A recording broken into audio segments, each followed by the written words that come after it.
Merci d'écouter la radio nationale du Mali. Il est 13h à Bamako, même heure à Mopti dans la Venise malienne. Dans un instant, la deuxième édition de Mali Actualité.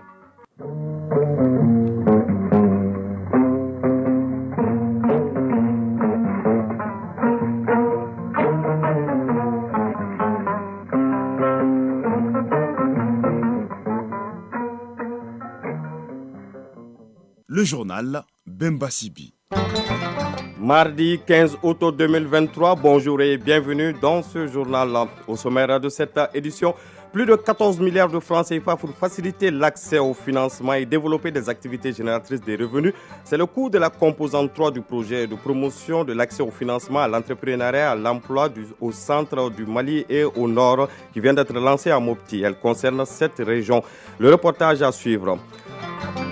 Poster les photos des nouveau-nés sur les réseaux sociaux est devenu habituel chez certains parents. Cette pratique qui semble innocente et pleine de bonnes intentions peut pourtant s'avérer dangereuse pour les nouveau-nés. Les précisions avec le dossier de Amine Dambélé au cours de cette édition.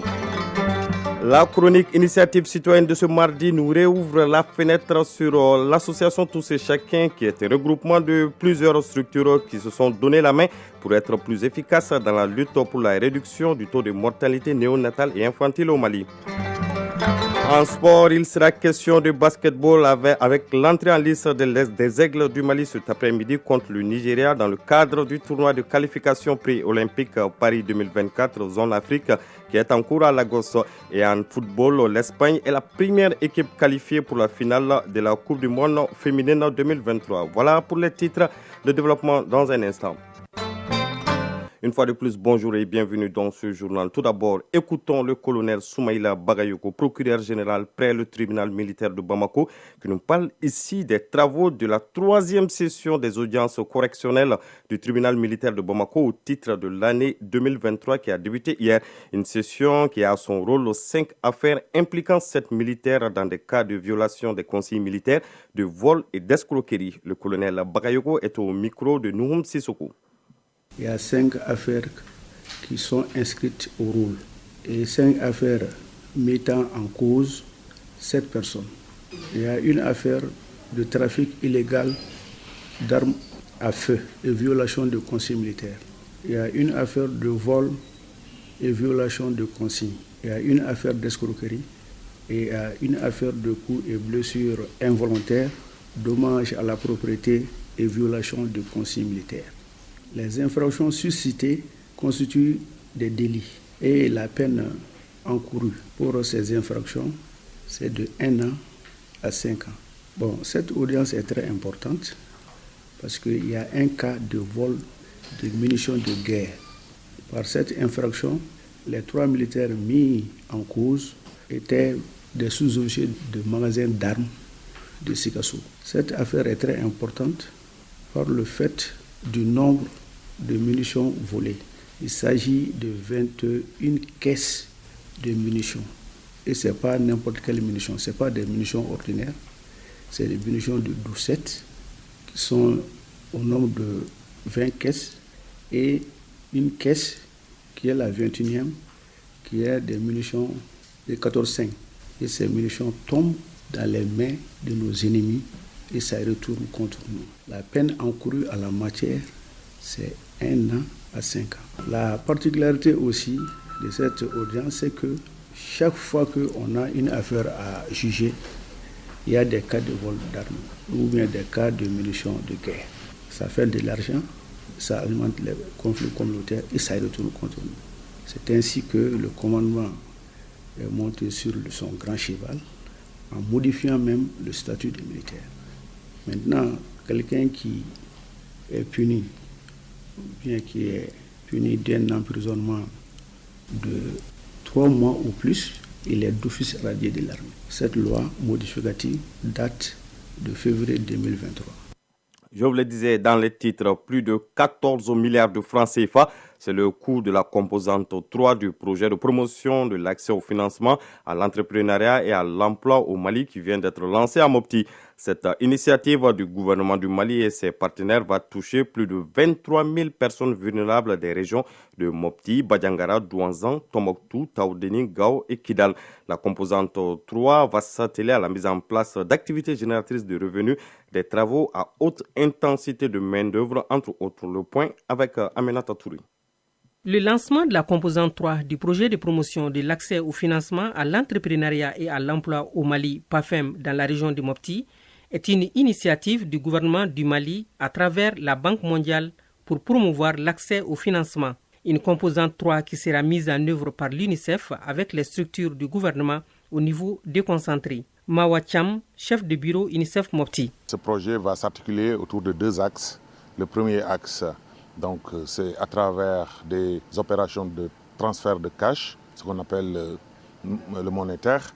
Le deuxième axe, c'est ce que nous avons appelé les travaux à haute intensité de main-d'œuvre. Ça va se décliner à travers des infrastructures communautaires qu'on va mettre en place et aussi les populations seront impliquées à la réalisation de ces infrastructures, améliorer leurs conditions économiques. La composante 3 qui concerne les activités génératrices de revenus AGR et les travaux publics à haute intensité de main-d'œuvre sera mise en œuvre dans 7 régions du centre et du nord, à savoir Mopti, Banyangara, Douanzan, Tombouctou, Taoudeni, Gao et Kidal. Ousmane Diallo, conseiller aux affaires économiques et financières au gouvernorat de Mopti. Nous invitons toutes les autorités locales à apporter leur aide à ce projet. Et quant au niveau régional, nous sommes disposés à les accompagner vraiment chaque fois que nous serons saisis par rapport à ces questions. Cette composante 3 va toucher 23 600 bénéficiaires, dont 12 600 pour les AGR et 11 000 pour les TP-IMO pour les 2 prochaines années, pour un coût de plus de 14 milliards de francs CFA. Mopti, Aminata Touré et Amidou Guindo pour l'ORTM. De Mopti, direction à présent Koulikoro, où se tient depuis hier un atelier de 3 jours initié par l'Association des professionnels de la presse en ligne au Mali. L'atelier qui porte sur journalisme et citoyenneté numérique, journalisme sensible au conflit, au genre et à la lutte contre la désinformation, concerne les journalistes des radios et de la presse en ligne de Koulikoro. Les détails avec Ousmane Koïta. La désinformation, la malinformation et la mésinformation sont des facteurs qui nuisent à la société. C'est ce contexte qui a poussé l'Association des professionnels de la presse en ligne au Mali, Appel Mali, à initier cet atelier de formation à l'intention de ces hommes et femmes qui traitent des informations dans la capitale du Méguétan. La formation s'inscrit dans le cadre du projet Internet et les médias pour la citoyenneté, le genre et la paix. Alassane Yatara, président régional de l'ULTER Koulikoro. Le thème qui nous réunit revêt une importance capitale dans un contexte de crise politique, institutionnelle et sécuritaire qui facilite la propagation d'informations erronées. Il devient alors impérieux pour les communicateurs que vous êtes de garder votre sens de la mesure et de la pondération, votre réflexe pour ne pas jouer les mauvais rôles en devenant un terreau fertile pour les rivalités dont on n'a pas besoin. Zoumana Naïté, point focal, Appel Mali Koulikoro. L'Internet, actuellement, à travers les réseaux sociaux, il y a toutes sortes d'informations qui profilent. Alors, donc, il faut recadrer tout cela chez les journalistes. Donc, mettre les journalistes dans un cadre bien précis pour qu'ils puissent donner les vraies informations à travers leur production, à travers leurs écrits. Ces soldats de la plume et du micro seront dotés de connaissances sur des thématiques à savoir citoyenneté numérique, le journalisme sensible au conflit, à l'extrémisme violent et au genre. La lutte contre la désinformation est également au menu de cette rencontre. Modibo Fofana, président national Appel Mali. Nous espérons que les participants maîtriseront les différentes dimensions de la citoyenneté numérique. Et les journalistes seront mieux outillés pour lutter contre les fausses nouvelles. Les participants seront également bien sensibilisés à l'extrémisme violent, au genre et à la pratique d'un journalisme sensible au conflit. Notons que le projet Internet et les médias pour la citoyenneté, le genre et la paix a bénéficié du financement de l'Union européenne, du PNUD et des organisations fêtières de la presse malienne. Koulikoro, Ousmane Koïta, Achetou Cham et Salf Maïga pour l'ORTM. Actualité hors de nos frontières à présent au Togo. Après 3 jours de prière, les évêques appellent la CEDEAO à lever les sanctions contre le Niger. Cette prière est un signe de solidarité envers le peuple frère du Niger selon eux. C'est une façon de faciliter la rencontre de tous les protagonistes autour d'une table de négociation, ont-ils ajouté. Aux États-Unis, l'ancien président Donald Trump a été inculpé hier pour la 4e fois par un grand jury à Atlanta, en Géorgie. Il est accusé d'avoir tenté d'inverser le résultat de l'élection présidentielle de 2020 dans cet État américain en faisant notamment pression sur des responsables du scrutin. Le président russe Vladimir Poutine a prôné aujourd'hui le renforcement de la coopération avec Pyongyang. Il l'a fait savoir dans un message de félicitations adressé au dirigeant nord-coréen Kim Jong-un à l'occasion de la journée de libération, a indiqué le Kremlin. Toujours en Russie, 35 morts et plusieurs blessés sur le bilan provisoire de l'explosion et l'incendie d'une station-service au Daghestan, une république russe du Caucase. L'information a été donnée aujourd'hui dans un communiqué publié sur Telegram par le ministère russe des situations d'urgence. Le président Vladimir Poutine a présenté ses condoléances aux proches des victimes. À présent, la page des sports de cette édition. Si le générique a du mal à venir, apparemment au niveau de la technique, il y a un petit souci. La page des sports de cette édition, on va y revenir dans un instant. Je vous le disais dans les titres, poster les photos des nouveau-nés sur les réseaux sociaux est devenue habituelle chez certains parents. Cette pratique qui semble innocente et pleine de bonnes intentions peut pourtant s'avérer dangereuse pour les nouveau-nés. Et notre reporter Ami Damele a voulu comprendre le phénomène, connaître les raisons et ce que dit la loi sur cette pratique. Suivons le dossier.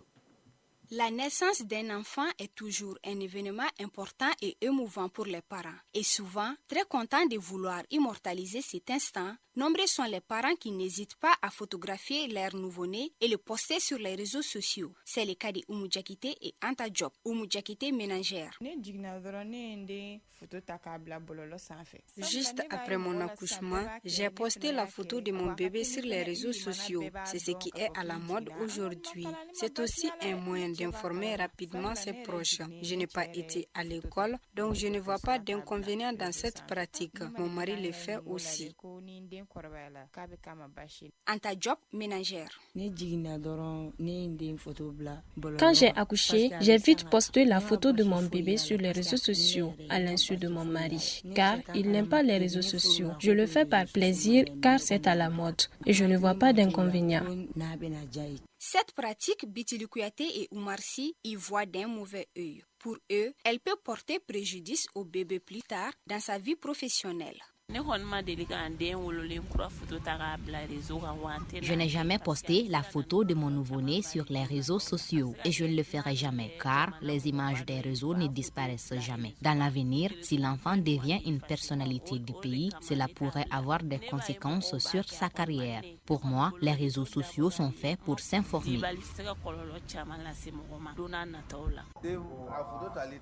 Prendre la photo d'un nouveau-né n'est pas un problème pour moi. Mais je n'aime pas qu'on la poste sur les réseaux sociaux, car ces photos ne disparaissent jamais et c'est dangereux, particulièrement en Afrique. Que Dieu nous en préserve. Pour Dr Bala Diallo, sociologue, publier la photo du nouveau-né sur les réseaux sociaux peut conduire parfois à une situation inattendue. Chaque enfant a des caractéristiques. De façon traditionnelle, il y a des enfants qui présentent des signes. Si vous présentez sa photo sur les réseaux sociaux, les personnes malveillantes peuvent vous servir de ça pour chercher l'enfant et le voler. Donc ça, c'est l'une des conséquences par rapport à la sociologie. D'autres paramètres peuvent dire que si l'enfant c'est-à-dire a des caractéristiques physiques attrayantes, ça peut aussi inciter ceux qui veulent les enfants à les prendre pour enlever les organes ou bien les faire adopter ailleurs. La loi n'interdit pas la publication de la photo d'un nouveau-né sur les réseaux sociaux, mais attention, certains textes protègent le respect du droit à l'image et de la vie privée. Khalifa Munkoro est juriste. Le législateur malien n'a pas légiféré des textes spécifiques qui régissent la publication des images des nouveau-nés en République du Mali. Nous avons quelques textes quand même auxquels on peut se référer. D'abord, la loi fondamentale, c'est-à-dire la Constitution de 92, dans son article 1er, dit que la personne humaine est sacrée et est inviolable. Donc, pour une question d'interprétation, d'intérêt, l'article 1er de la Constitution quand même peut prévoir une certaine interdiction. Donc, il est temps d'aller vers une législation plus claire sur la protection et l'interdiction ferme sur la publication des images, c'est-à-dire des nouveau-nés. Donc, toute personne a droit à la protection de sa vie privée. Donc, il revient maintenant à certaines autorités maintenant de prévoir ou d'anticiper une éventuelle législation en matière de protection des bébés, en matière de droit civil. Bien qu'elle soit à la mode aujourd'hui, la publication de la photo du nouveau-né n'est pas sans conséquences sur la santé de ces derniers, comme nous l'explique Mamadou Yakouba Keita, médecin généraliste. Le téléphone, comme toute onde électromagnétique, a un effet sur le nouveau-né. Ça peut jouer sur le sommeil du nouveau-né. À la longue, ça peut amener un problème tumoral comme le cancer et ça peut amener souvent des palpitations. Le reflet également peut jouer sur la vision, sur la vue également du nouveau-né. En définitive, photographier le nouveau-né et le poster sur les réseaux sociaux reste un plaisir pour de nombreux parents. Ces plaisirs pourraient-ils avoir un goût amer à la longue?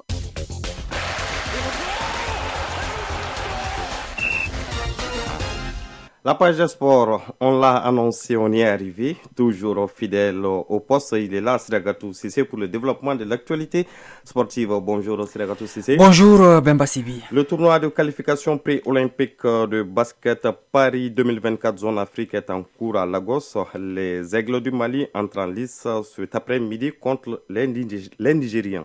Oui, le match débute à 17h, heure de Bamako. Les Aigles basketteurs du Mali, sous la conduite de Kaba Kanté, sont gonflés à bloc pour défier les 10 Tigers du Nigeria.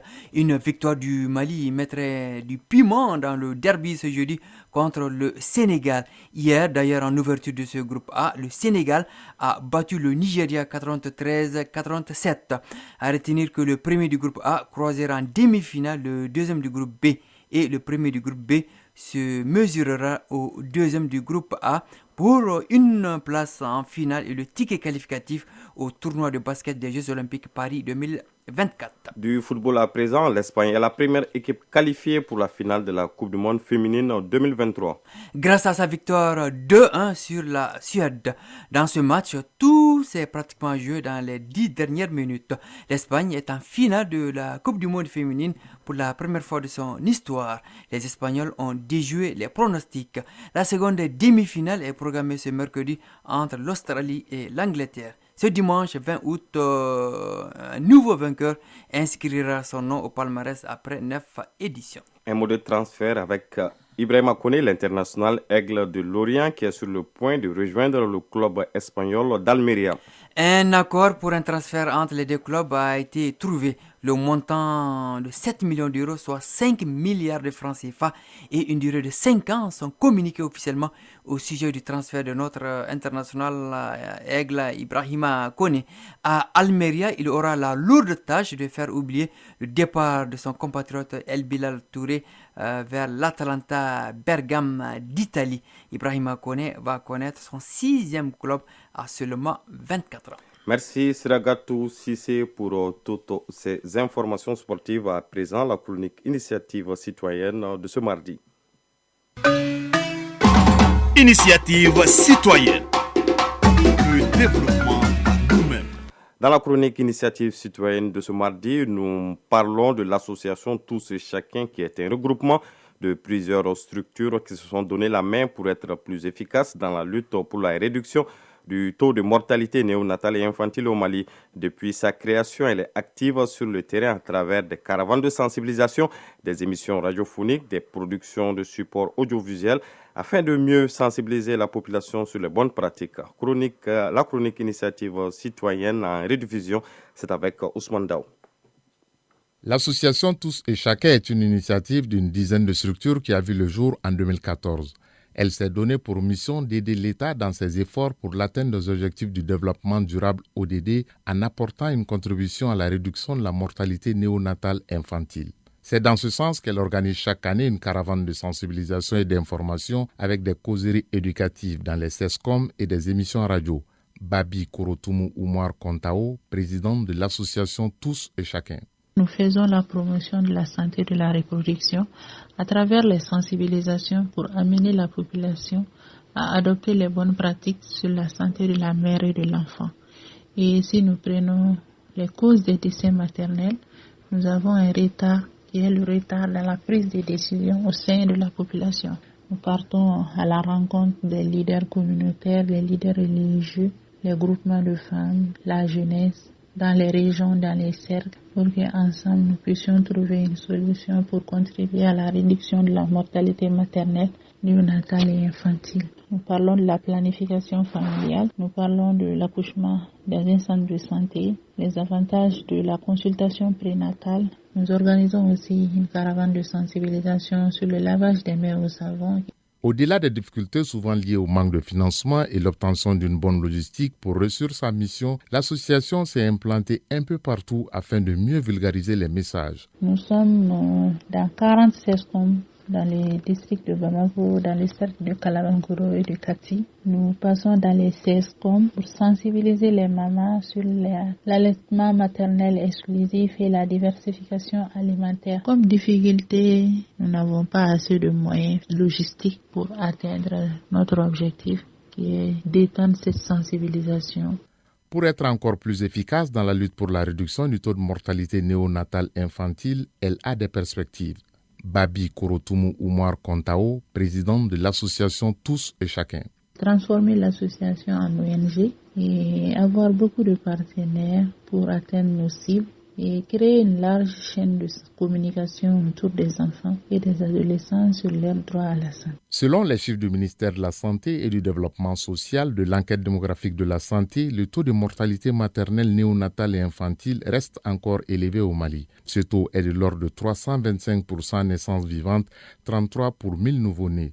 C'est pourquoi l'association Tous et Chacun, au dire de sa présidente, s'engage à faire baisser la courbe, mais compte sur l'adhésion de la population. À 13h passées de 20 minutes, prend fin ce journal qui vous a été présenté par Bemba Sibi avec la complicité technique de Absi Traoré. La mise en ligne a été assurée par Sekou Traoré. Grand merci à Soumaou Aïdara qui m'a aidé dans la réalisation de cette édition et Ousmane Dao qui a assuré la coordination éditoriale. Tout de suite, Fatim Diko sera là pour les avis et communiqués en français et Bambara. Prochain rendez-vous avec l'information, c'est à 19h30. En attendant, bonne écoute radiophonique sur la zone de la Radio nationale du Mali.